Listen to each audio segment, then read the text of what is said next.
예, 오늘 집중 분석에서는 미국 중간 선거를 결산을 좀 해보도록 하겠습니다. 저희가 말씀드리는 결산은 선거 결과는 뭐 우리 시청자분께서는 거의 아실 거기 때문에 그 부분에 대한 영향 얘기하고 무엇보다 중요한 거는 결국은 이게 이제 우리한테 미칠 영향일 텐데요. 잘 아시는 것처럼 뭐 한반도 관련된 문제, 즉 북미 관계 문제, 남북 관계 문제 이런 문제하고 또 하나는 역시 경제 문제라고 이제 볼 수가 있겠습니다. 그래서 이 두 가지를 좀 나눠서 두 분의 전문가도 얘기를 나눠 보겠습니다. 먼저 그래도 어쨌든 저희가 경제 얘기를 먼저 좀 해봐야 되겠죠.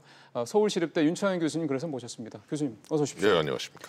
일단은 그냥 교수님이 뭐 예. 경제 전문가시지 선거 전문가는 아니시지만 예. 그래도 이번 미국 중간 선거 보시면서 좀 어떤 생각이 드시던가요? 그 갈등이 참 심하다라고 하는 거를 참 많이 느꼈습니다. 이 트럼프 대통령이 이제 그 동안의 어떤 행보라든가 언행이라든가 메시지들이 아주 강했거든요. 그렇죠. 예. 제가 그 기억이 나는 장면 하나를 말씀드리면은 선거 전이었는데 네. 공화당의 그 아주 열성 당원 여성이었는데 그 멕시코에서 이민 오신 분이고 미국 재무부 고위 관료를 지내신 분이에요. 그리고 공화당의 열성 당원이고. 그러니까 관료 공화당, 네. 공화당이니까 뭐 당연히 트럼프와 같은 당인데 그러겠죠. 트럼프 후보와. 예. 근데 그때 그분이 이제 그 선거 전에 한번 얘기를 나눌 세미나에서 만나서 근데 트럼프 후보가 자기를 3번 모욕을 했다. 이런 표현을 써요. 인설트라는 표현을. 그래요? 굉장히 화가 나 있어요. 같은 당인데. 그럼 왜 그랬대요? 여성을 무시한다는 거예요. 여성을 무시하고 그다음에 이민자를 무시한다는 거죠. 본인은 여성이고 이민자거든요. 그러네요. 다 해당되네요. 예, 그리고 세 번째 뭐냐 그랬더니 자기가 난 그 자녀 중에 한 명이 장애인인데 장애인을 또 비하 발언을 했다는 거예요. 예, 그래서 이 여성께서 세 번 나를 모욕을 했다라는 표현을 같은 당이고 캘리포니아의 공화당 열성 당원이고 또 그 당원들 중에 대표적인 그런 그러니까 나름 오피니언 리더인데. 오피니언 리더인데. 그래서 제가 그 당시에 그 이 평범한 물론 그분은 조금 좀 당원이고 또 고위 관료였던 분이지만은 그분이 느꼈던 그 트럼프 대통령 당시 후보에 대한 느낌이 지금도 이 많은 미국 국민들한테 그 느낌이 살아있는 게 아니냐.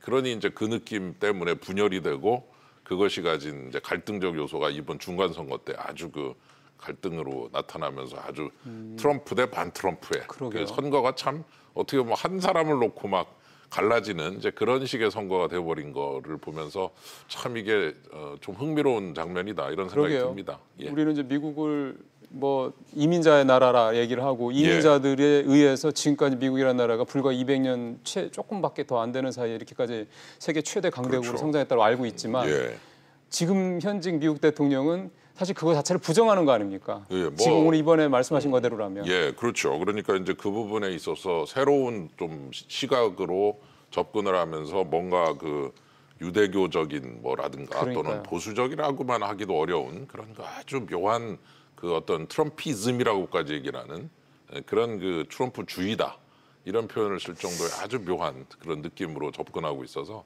참 아주 좀 특이한 그런 모습이다 이런 생각이 듭니다. 그러게 말입니다. 윤 교수님께서는 이번 중간 선거에서 이 극단화된 미국의 어떤 분열상을 좀 보셨다는 말씀을 주셨고 그다음에 오늘 또 저희가 한번 또 모시는 분이 세종연구소 우정엽 안보전략연구실장이신데요. 실장님 어서 오십시오. 네. 실장님은 이번 중간 선거를 어떻게 또 이렇게 총평을 하신다면 어떻게 보셨는지 한 말씀 듣겠습니다. 아주 간단히 얘기하자면 트럼프가 생각한 것보다는 대단한 사람이다라는 저는 생각이 들었습니다. 그것도 또 되게 재밌는 생각이시네요. 우리가 이제 트럼프 대통령이 매우 독특하고 그리고 이제 뭐 포용하는 정치인의 개념도 아니고 그렇죠. 기존의 정치인 아니면 기존의 리더와는 조금 상당히 다르다는 이미지로 봐왔었는데 이번에 선거를 보면 이제 오바마 대통령이 이제 2008년에 당선이 되고 2010년 중간 선거 때 하원에서 60석이 넘게 이른 대패를 경험을 했습니다. 그리고 이제 보통 미국의 대통령들이 특히 중간 선거를 앞두고 지지율이 50% 미만이라고 한다면 보통 약 40석 정도 가까운 의석을 하원에서 이뤘는데 이번에 트럼프 대통령은 26석을 26석 정도를 잃는데 이제 그쳤다는 것이죠. 민주당이 압승했다는 얘기는 아무도 안 하더군요. 네네. 이제 그렇다고 본다면 과연 그러한 힘이 어디서 나오는 것인가? 이게 과연 미국 유권자들이 이 트럼프 대통령의 이러한 아주 독특한 이 미국 우선주의에 지지를 보내는 것인가, 글쎄, 아니면 예. 트럼프 대통령이 이 유권자들의 심리를 너무도 잘 알고 그러한 부분을 공략하는 것인가라고 본다면 사실 미국 중간 선거에서 이렇게 상원을 사실 유지한 경우도 몇 차례 되지를 않습니다. 이번에 오히려 더 의석수가 늘었잖아요. 네. 그리고 이제 또 중요한 부분은 이제 주지사 선거에서 앞으로 2020년 대선에서 중요하다고 할 수 있는 플로리다, 오하이오, 아이오와 이 세 지역의 이제 주지사는 또 공화당으로 당선을 시켰고요. 그러니까 트럼프 대통령이 우리가 볼 때는 기존의 정치인, 기존의 국가의 리더와는 상당히 다른 모습이지만 무언가 대단한 면이 있는 사람인 건 특별하다. 좀 이러한 느낌을 받았습니다. 그렇게 말씀하셔서 그런지 이번에도 샤이 아메리칸이라고 그러나요? 그런 사람들이 이번에도 등장할 것이냐 선거 막판에 그런 얘기가 있었는데 지난번에 대선에 이제 그것 때문에 트럼프가 예상 외로 당선이 됐었으니까 말씀하신 대로라면 민주당이 압승을 하지 못한 배경에는 또 그 샤이한 미국인들이 또 샤이 있었다고 트럼프라고 하는 사람들이 이제 여론조사 때는 트럼프를 지지한다고 하기가 좀 부끄럽지만 실제로 투표장 가서 찍는다 그런 이야기인데 예. 이번에는 사실 별로 샤이한 사람이 없었습니다. 어떻게 보면 트럼프 대통령을 지지한다는 것을 굉장히 대놓고 이제 운동을 하기 시작을 했고요. 예. 그래서 이제 트럼프 대통령이 이번에 이제 우리와는 다르게 이제 중앙당에서 공천을 하는 것이 아니라 모든 선거가 이제 지역에서 경선, 예비 선거를 통해서 이제 후보를 결정하게 되는데 트럼프 대통령에게 비판적인 입장을 한 예비 선거들은 대다수가 이미 예비 선거가 돼서 떨어지고 그래요? 트럼프 대통령을 지지한 예비 후보들이 본선에 올라오고 또 많이 당선되는. 그러니까 예. 어떻게 보면 트럼프 대통령의 열성 지지자들의 이 결집력과 실제로 투표하는 이 비율이라는 것이 엄청나다는 것이 글쎄요. 이번에 입증된 것이죠. 예. 참 어쨌든 참 미국의 중간 선거를 우리가 과연 왜 이렇게 관심을 갖고 봐야 되느냐라는 생각이 문득 듭니다만 지금 두 분 말씀만 들어놓고 봐도 미국이라는 나라가 갖고 있는 그 영향력이 얼마나 큰지 또 얘네들이 지금 상황이 어떻다라는 걸 우리가 또 알아야지 우리도 여러 가지 대비하는 데도 필요하다. 이런 점에서 분명히 좀 좋은 그런 정보가 되는 것 같습니다. 경제 얘기를 지금 조금 먼저 시작을 하도록 하겠습니다. 교수님. 예. 오늘 새벽에 보시겠지만 뉴욕 예. 증시가 2% 넘게 급등을 했어요. 급등했죠. 예. 이렇게 된다면은 이번 선거 결과를 증시에서는 월가에서는 굉장히 우호적으로 보고 있다는 거 아닙니까? 그렇죠. 예. 왜 그렇다고 봐야 될까요? 그게 이제 상원하원이 나눠지는 거를 은근히 즐기는 시장이 좀 그런 면이 있더라고요. 오히려 불확실한 거 아닙니까? 그게 이제 거꾸로 인기 정책 같은 거는 이제 시장에서 좋아하는 거는 이제 인기 정책은 잘 통과되고 네. 그다음에 좀 비인기 정책은 상원하원이 같은 당이면 한번 밀어붙일 수도 있는데 하원을 통과했더라도 상원에서 견제가 되고 이러면서 유권자들 눈치를 좀 많이 보는 측면이 작동을 하니까 좀 이렇게 정부가 세게 어떤 규제를 하거나 이런 것들은 되게 어디선가 걸려가지고 잘 안 되게 되는 거죠. 오히려 한쪽 방향보다는 갈라지는 게 낫다.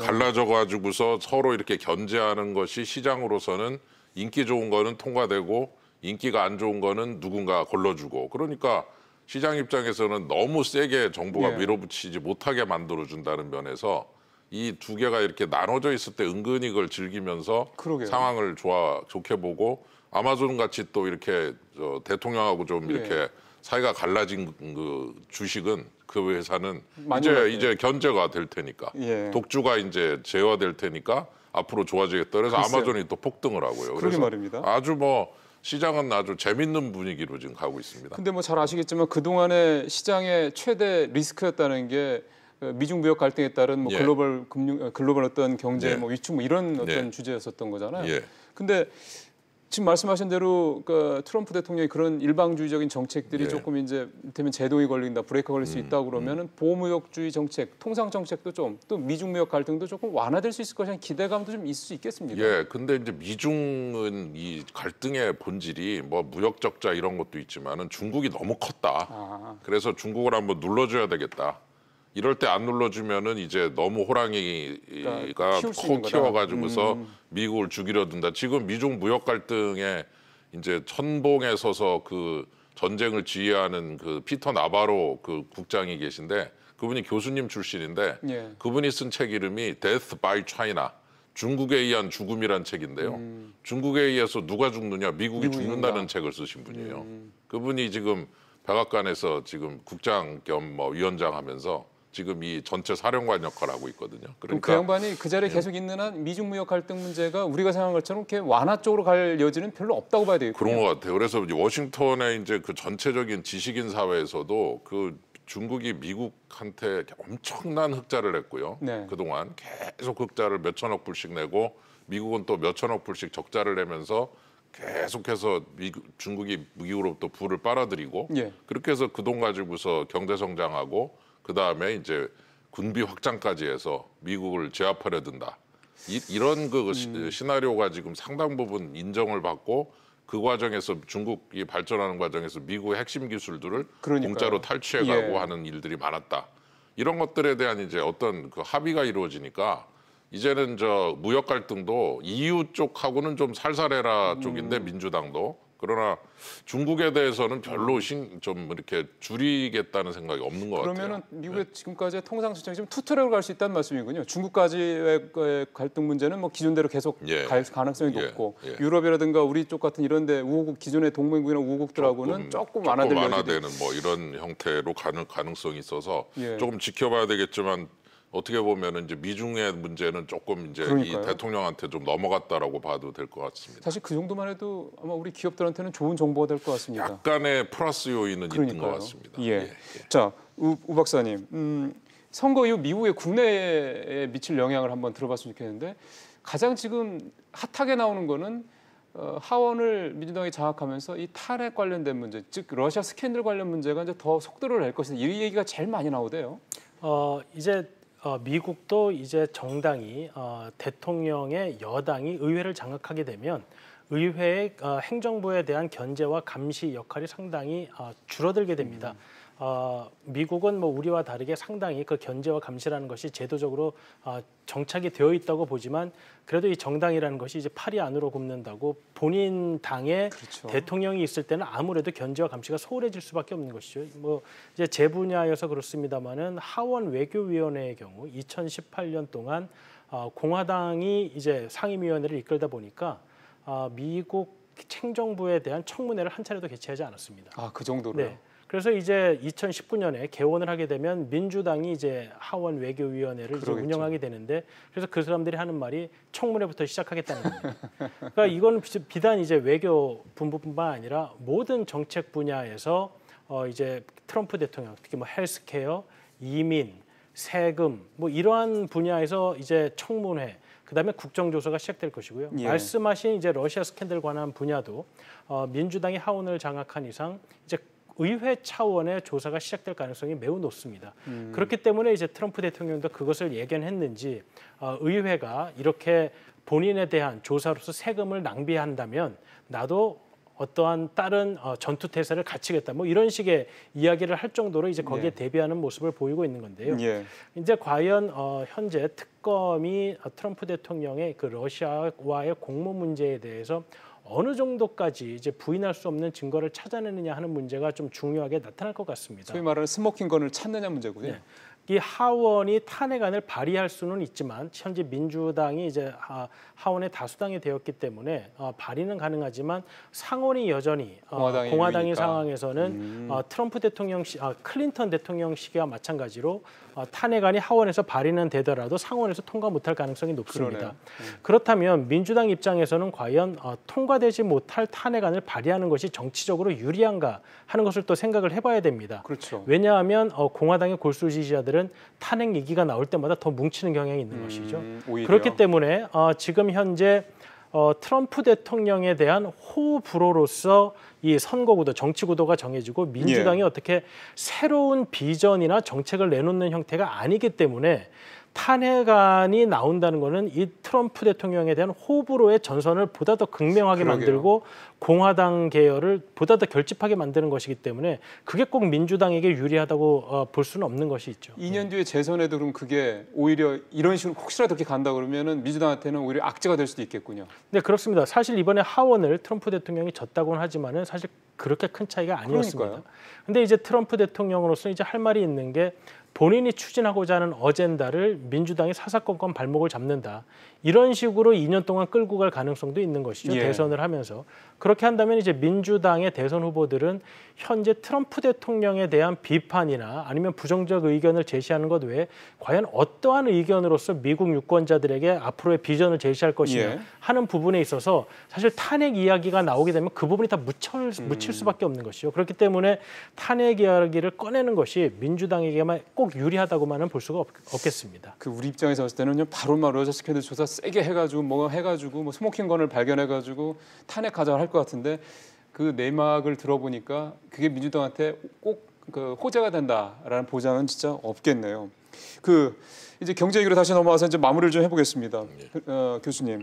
예. 일단은 지금 뭐 저희가 이제 두루 얘기를 좀 해봤습니다. 결국은 중요한 건 이번 중간선거 결과가 트럼프 대통령의 그 동안에 펼쳤던 여러 가지 경제 관련 정책, 그게 예. 대외든 대내든요. 예. 여기에 이제 어떤 변화를 줄 것이냐에 모아질 것 같습니다. 교수님께서 생각하시는 전망은 어떻습니까? 우선 그 경제가 잘 되고 있고 좀 상승세를 타고 있어서 상당히 또 이득을 얻은 것 같습니다. 그렇죠. 실업률도 낮아지고 경제 성장률은 좋고 이러니까 아주 또 박수도 많이 받은 셈이고 그게 이제 이번에 또 상당 부분 선방을 하는 그런 그 힘이 됐는데 앞으로 이제 미국 경제가 좀 하향세로 돌아설 거라는 얘기 나오고 있어요. 내년부터 그런 얘기 하대요. 예. 그래서 이제 이번에 정점을 찍고 좀 내려갈 것이다라는 얘기도 나오고 미중 간 무역 갈등으로 인해서 벌써 이제 중국서 들어오는 반제품들의 관세가 붙어서 비싸지니까 그렇죠. 미국의 기업들이 이제 중국산의 반제품이나 부품을 써서 완제품 만들 때 이제 비싸지니까 그렇죠. 그만큼 이제 기업들이 또 힘들어진다는 얘기도 수익도 나오고 떨어질 테고. 예. 그래서 전체적으로 또 재정 적자도 좀 심한 상태고 그래서 이제 지금까지는 그런 대로 잘 좋았는데 앞으로 이제 2년 동안 또 경제가 어떤 모습을 보여줄지 예. 그래서 아마 이 미중 간 갈등을 통해서 예를 들어 중국을 좀 이렇게 확 눌러주거나 한번 중국에 대해서 한번 타격을 가하는 모습 같은 거를 통해서 정치적인 어떤 그런 그 지지를 또 얻어내려고 글쎄요. 할 수도 있고요. 그래서 그렇죠. 예. 중국에 대한 두려움, 그래서 신흥 패권국이 뜨면은 기존 패권국은 굉장히 힘들거든요. 두려움이 좀 생기거든요. 그렇죠. 혹시 제가 나를 어떻게 하지?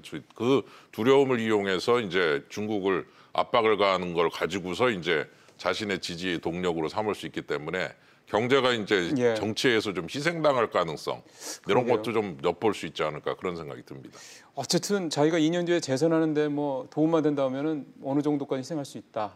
그렇게 볼 수 있다는 말씀이시군요. 알겠습니다. 우 박사한테는 이 질문을 좀 마지막으로 드려야 될 것 같습니다.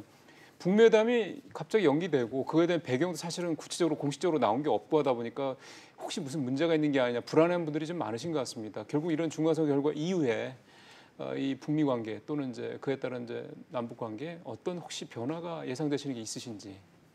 아마 북한의 입장에서는 현재 실무적인 비핵화 협상을 진행하는 것보다는 김정은 위원장과 트럼프 대통령 간에 어떻게 보면 고공 플레이를 원하는 것 같습니다. 바로 붙어서 네네. 한다는 거죠. 왜냐하면 북한 입장에서는 6월 달에 본인들이 성과가 있었다고 판단했을 가능성이 높고 그렇기 때문에 관료들이 꼼꼼하게 체크하는 그러한 실무적인 협상보다는 트럼프 대통령이 어떤 정치적 결단을 이끌어내는 2차 북미 정상회담이 본인들에게 유리하다고 판단했을 겁니다. 근데 이제 미국도 아마 이제 그러한 북한의 입장을 알 거고요. 그리고 지난번 6월 달에는 날짜를 이미 정해놓고 실무적인 협상을 하다 보니까 북한이 실무적인 협상에 잘 응하지 않더라고 하더라도 미국이 뾰족한 수가 없었던 것이죠.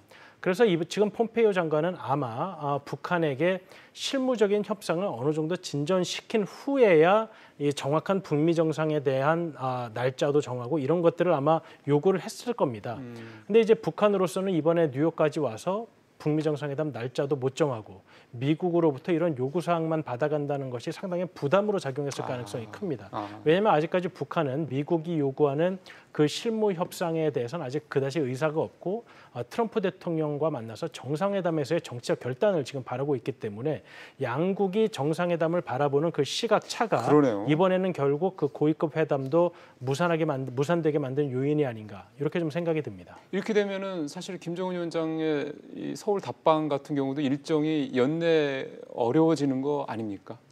물론 뭐 올 수야 있겠죠. 하지만 이제 김정은 위원장 입장에서는 서울에 오게 된다는 것은 사실 커다란 이제 정치적 행위인데 그러니까요. 그 정치적 행위 끝에 얻어갈 것이 별로 없다는 것이죠. 북미 간의 비핵화가 진전이 되어야 정치적으로는 종전선언 문제나 아니면은 경제적으로는 제재 완화 문제 같은 것들이 좀 가시적인 성과물로 본인의 서울 방문에 의한 성과물로 과시할 수가 있는데 지금 그러한 북미 간의 진전이 없는 상태에서 서울을 오게 되면 서울에 오는 것 이외의 의미가 이제 없기 때문에 그렇죠. 김정은 위원장으로서 그런 부분은 고민이 될 수밖에 없을 겁니다. 알겠습니다.